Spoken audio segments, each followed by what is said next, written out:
Hello everyone, it's Brett again with the 5th video for the Jack and the Beanstalk story. Let's see what happened. So, Jack went up the beanstalk and he snuck in, ate some food, grabbed some money and coins, and he went down, but he got an idea. He wanted to go back up. So he went back up and he snuck in again. And he woke the giant up, but he stole a golden chicken, a golden hen that lays golden eggs. Then he decided to go back up again. Let's find out what happens next. After a time, Jack went up the beanstalk again. And he kept going up every few days until he had carried off pretty much all the giant's treasures. Finally, one night he tried to get the giant's bed quilt. The quilt was made of silk of many colors, and it was adorned with beautiful jewels. And all along the edges were silver bells that went tinkle, tinkle when Jack began to pull it off the bed. The giant heard the bells and he called out, "Who's around my house this dark, dismal night?"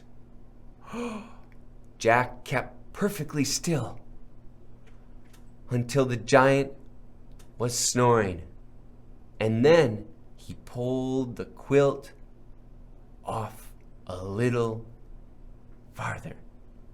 The bells went tinkle, tinkle, and the giant woke up. "Who's around my house this dark, dismal night?" he shouted. Jack stopped pulling and stayed as quiet as a mouse. But no sooner was the giant asleep again than Jack got the bed quilt a little farther off, and he kept pulling on it at intervals until at last he had it all. Then he ran away with it, and how the bells did jingle.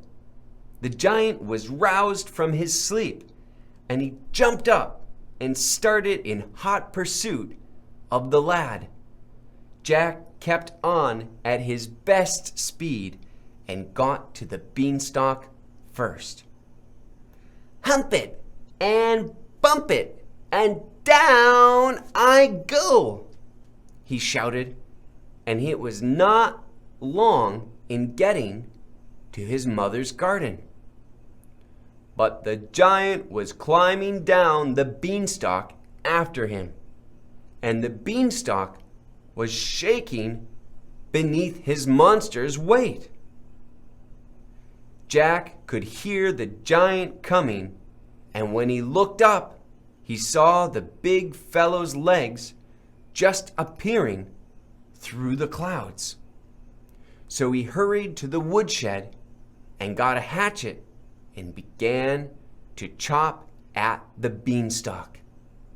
The giant felt the beanstalk quiver, and he stopped to look down to find out what was the matter. Just at that moment, Jack gave a blow with his hatchet that brought the beanstalk, giant and all, tumbling to the earth. The fall killed the giant instantly. Jack and his mother were rich people afterward to the end of their days. Wow, what a crazy end to this story. Wow, what an interesting story though, right? The giant almost caught Jack. Fee, fi, fo, fum. You know? And Jack got away. But the giant didn't survive. Old fairy tales are always very interesting to read. They have very interesting ideas about their characters and stories. I hope you enjoyed reading The Jack and the Beanstalk with me. It was a lot of fun, and I look forward to our next video together, and we'll find another fairy tale to read together. All right, bye everyone. Thanks for watching.